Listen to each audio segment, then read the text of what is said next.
विशाल stadium, हजारों की भीड़ और स्टेज पर एक अकेला इंसान जो सिर्फ अपनी आवाज और कहानियों से जादू कर रहा है। ये तालकटोरा स्टेडियम का वो इलेक्ट्रिक, बिल्कुल किसी सपने जैसा माहौल था, जहां हवा में एक अलग ही एनर्जी थी। आज के इस डीप डाइव में हम इसी कमाल के फिनोमिनन पर बात करेंगे और समझेंगे कि आखिर ये सब शुरू कहां से हुआ। इमेजिन कीजिए उस आर्टिस्ट यानी जय सिंह को, जब उन्होंने उस ह्यूज एलईडी स्क्रीन पर खुद को देखा, उन्हें अपनी आंखों पर यकीन ही नहीं हुआ। उनके अंदर का वो इमोशनल तूफान इन शब्दों में साफ झलकता है कि जो चीज सिर्फ 5 महीने पहले पूरी तरह नामुमकिन लग रही थी, वो आज हकीकत बन चुकी है। ये रियलाइजेशन शुरुआत से ही एक बेहद डीप और जीत की गूंज से भरा माहौल सेट कर देता है। और सच कहूं तो ये हाइप बिल्कुल रियल है। हम यहां बात कर रहे हैं इंडिया के fastest selling story telling artist की, जिन्हें उनके फैंस ओल्ड स्कूल बास्टर्ड के नाम से भी जानते हैं। जरा सोचिए, स्टोरी टेलिंग के इस नए जॉनर में 2 back to back sold out national tours. ये पहले ऐसे स्टोरी टेलर हैं जिन्होंने बड़े ऑडिटोरियम्स और अब स्टेडियम्स तक को हाउसफुल कर दिया है। इनका शो मोहब्बत जिंदाबाद एक ऐसी लहर बन चुका है जिसका टिकट मिलना आजकल बिल्कुल आसान नहीं है। लेकिन यहाँ एक बहुत ही दिलचस्प सवाल उठता है। एक आम सा ऑर्थोडॉक्स बैकग्राउंड से आने वाला इंजीनियर आखिर इंडिया का मास्टर ऑफ वल्नरेबिलिटी बन कैसे गया? एक ऐसा शख्स जो अपने सबसे गहरे इमोशंस को हजारों अनजान लोगों के सामने इतनी खूबसूरती से पेश करता है। इस स्टेडियम की चकाचौंध से दूर उनकी लाइफ की शुरुआत और उनकी जड़ों में ही इस सवाल का जवाब छुपा है। उनका ये करियर ग्राफ अगर देखा जाए तो बिल्कुल अनस्ट्रक्चर्ड और केओटिक रहा है। मतलब एक स्ट्रेट लाइन तो बिल्कुल नहीं है। एक तरफ 2010s में एक इंजीनियरिंग स्टूडेंट, फिर अचानक कॉर्पोरेट आईटी वर्कर बन जाना, उसके बाद सब छोड़ छाड़कर पहाड़ों में भटकता एक ट्रैवलर और फोटोग्राफर, फिर 2021 आते आते एक वॉइस ओवर आर्टिस्ट और आज एक स्टेडियम फिलिंग स्टेज परफॉर्मर। ये उनकी वाइल्ड और अनप्रिडिक्टेबल लाइफ ही है जिसने ऐसी रॉ और सच्ची कहानियों को जन्म दिया। और इस सब की नींव उनकी अपब्रिंगिंग में छिपी है। उनका बचपन रोहतक के एक बेहद ट्रेडिशनल जाट परिवार में बीता। एक ऐसा माहौल जहां अपने जज्बातों का इजहार करना, दर्द जताना या ओपनली रोना एक तरह से कंप्लीटली टबू माना जाता था। इन बातों पर बिल्कुल चर्चा ही नहीं होती थी। अब इस कंट्रास्ट को देखिए।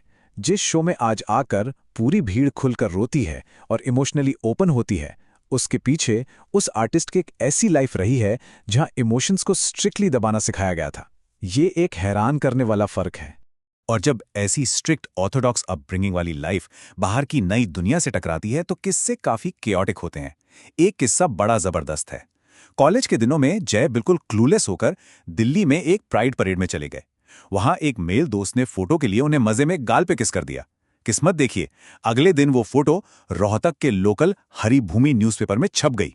नतीजा, पूरे गांव में हल्ला हो गया और उनके पिताजी को लगा कि उनका बेटा गे है, जिसके बाद उन्हें एक जोर का थप्पड़ खाना पड़ा। ये किस्सा फनी जरूर है, पर दिखाता है कि उनकी दोनों दुनियाएं कितनी अलग थीं। फिर उनकी लाइफ में आता है एक एपिक कॉर्पोरेट रिबेलियन। आईटी की उस बोरिंग नौकरी के दौरान एक दिन जब उनके मैनेजर ने जबरदस्ती एक अनट्रेन्ड साथी को नाइट शिफ्ट पर लगा दिया, तो जय ने सीधा एग्जीक्यूटिव टीम को सीसी करके मेल डाल दिया और जैसा सोचा था वही हुआ। रात में सर्वर नेटवर्क क्रैश हो गया। अगले दिन जब मैनेजर ने आकर उन पर चिल्लाया और ब्लेम डाला तो जय का अंदर का जट बाहर आ गया। उन्होंने मैनेजर को सीधे मिडिल फिंगर दिखाई और ऑन द स्पॉट नौकरी छोड़ दी।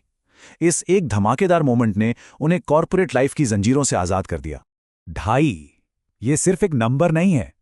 नौकरी छोड़ने के बाद अगले 2.5 साल तक उन्होंने किसी कॉर्पोरेट ऑफिस का रुख नहीं किया। वो सीधा हिमालयज निकल गए। ये 2.5 साल का वक्त उनकी जिंदगी का सबसे बड़ा सेल्फ डिस्कवरी का पीरियड था। पहाड़ों की इन लंबी यात्राओं ने लाइफ को देखने का उनका नजरिया पूरी तरह से झकझोर कर रख दिया। लेकिन पहाड़ों में सफर हमेशा सुहाना नहीं होता। स्पीति वैली का उनका अनुभव तो किसी खतरनाक नियर डेथ एक्सपीरियंस की मास्टर क्लास जैसा था। जब इंसान नेचर के इतने विशाल और खौफनाक रूप का सामना करता है तो सारा ईगो वहीं ढेर हो जाता है। इन एक्सट्रीम हालातों ने उन्हें अंदर तक तोड़ा और सिखाया कि वल्नरेबिलिटी और सच्चाई में आखिर कितनी ताकत होती है। और दोस्तों, यहीं से शुरू होती है उनकी असली स्टोरी टेलिंग। चंद्रताल लेक वाला किस्सा ही ले लीजिए। एक ऐसी खाना खाई जहां रोड पर सिर्फ एक गाड़ी की जगह होती है और अचानक चलती इनोवा के ब्रेक्स फेल हो जाएं। उन्हें लगातार हैंड ब्रेक यूज करके सिर्फ 10 किलोमीटर प्रति घंटे की स्पीड पर गाड़ी को कंट्रोल करना पड़ा। रास्ते में पिघलती बर्फ से बने खतरनाक झरनों को रस्सियों से बांधकर पार किया और आखिर में हार मानकर उस रेंटल कार को एक ढाबा पर ही छोड़ना पड़ा। ये ऐसे रॉ सर्वाइवल मोमेंट्स थे जिन्होंने उन्हें जिंदगी की असली अहमियत सिखाई। और मौत के करीब से गुजरने का सिलसिला यही नहीं रुका। अप्रैल का महीना था। अचानक बर्फबारी से पहाड़ों का रास्ता बहुत अनस्टेबल हो चुका था। एक खतरनाक हेयरपिन बेंड पर गार्ड ने आगे बढ़ने का ग्रीन फ्लैग दिया।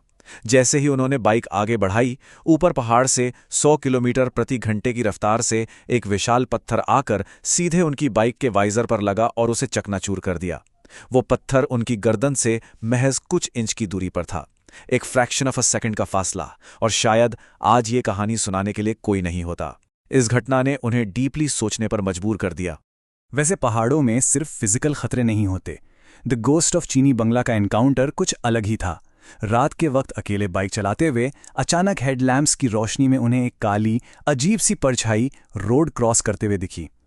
डर और घबराहट में उन्होंने ऐसी ब्रेक लगाई कि बाइक बुरी तरह क्रैश हो गई। इस बाकी बचे होश उड़ा देने वाले एनकाउंटर ने अनसीन और अननोन फोर्सेस के लिए उनका नजरिया हमेशा के लिए बदल दिया और उनकी कहानियों में एक अलग डेप्थ आ गई। तो अब सोचिए, ये सब एक स्टेज शो में कैसे तब्दील हुआ। आमतौर पर जब लोग किसी कॉमेडी शो में जाते हैं तो उन्हें लगातार हंसी और पंचलाइंस की उम्मीद होती है, लेकिन मोहब्बत जिंदाबाद कंप्लीटली अलग दुनिया है। ये रॉ इमोशंस का एक रोलर कोस्टर है। यहां लोग एक ही वक्त पर हंस भी रहे होते हैं और रो भी रहे होते हैं। ये जो स्ट्रॉन्ग इमोशनल कंट्रास्ट है ना, वही इस शो को इतना कंप्लीटली यूनिक बनाता है। और ऑडियंस का रिएक्शन इस बात का जीता जागता सबूत है। लोगों ने यहां तक कहा है कि ये स्टैंडर्ड कॉमेडी से 10 गुना बेहतर है। किसी ने कहा कि उन्हें बिना विजुअल्स के पूरी एक मूवी दिख गई। एक बड़ा प्यारा रिव्यू था कि ये शो एक वार्म हग जैसा भी लगता है और उसी वक्त एक टन ऑफ ब्रिक्स की तरह हिट भी करता है। सबसे जरूरी बात, वहां बैठे हर इंसान को लगता है जैसे ये उनकी खुद की कहानी हो। ये क्लियरली दिखाता है कि उनका अपनी ऑडियंस के साथ कनेक्शन कितना डीपली पर्सनल है। अब वापस आते हैं एक बेसिक सवाल पर। इतनी गहरी बातों की शुरुआत आखिर हुई कहां से? इनकी स्टोरी टेलिंग का असली ओरिजिन पहाड़ या कॉर्पोरेट ऑफिस नहीं, बल्कि रोहतक में उनकी दादी माँ है। बचपन में अपनी अकेली दादी के पास बैठकर उनकी रैंडम कहानियां सुनना इसलिए नहीं कि कहानियां बहुत अच्छी होती थी, बल्कि इसलिए क्योंकि दादी को बस बात करने के लिए कोई चाहिए था। यहीं से उन्होंने दूसरों को सुनना और उन दर्दों को समझना सीखा। उनकी ये पूरी आर्ट फॉर्म, सच कहूं तो उनकी दादी की मोहब्बत को एक ट्रिब्यूट है। और इस पूरे सफर का एहसास उनकी इस एक पावरफुल कोट में सिमट जाता है। वो कहते हैं कि अगर मेरी दादी अभी मुझे देख रही होंगी तो उन्हें मुझ पर बहुत गर्व होगा, क्योंकि अब मैं अपने जैसा कम और उनके जैसा ज्यादा बनता जा रहा हूं। ये लाइन सीधा दिल पर लगती है। ये दिखाती है कि कैसे उनकी इन कहानियों और वल्नरेबिलिटी ने उन्हें वापस घुमाकर उनकी उन्हीं जड़ों से जोड़ दिया है जहां से सब शुरू हुआ था। कितना खूबसूरत सर्कल है ना ये। और इस सब का आखिरी निष्कर्ष एक नई और बुलंद सोच है।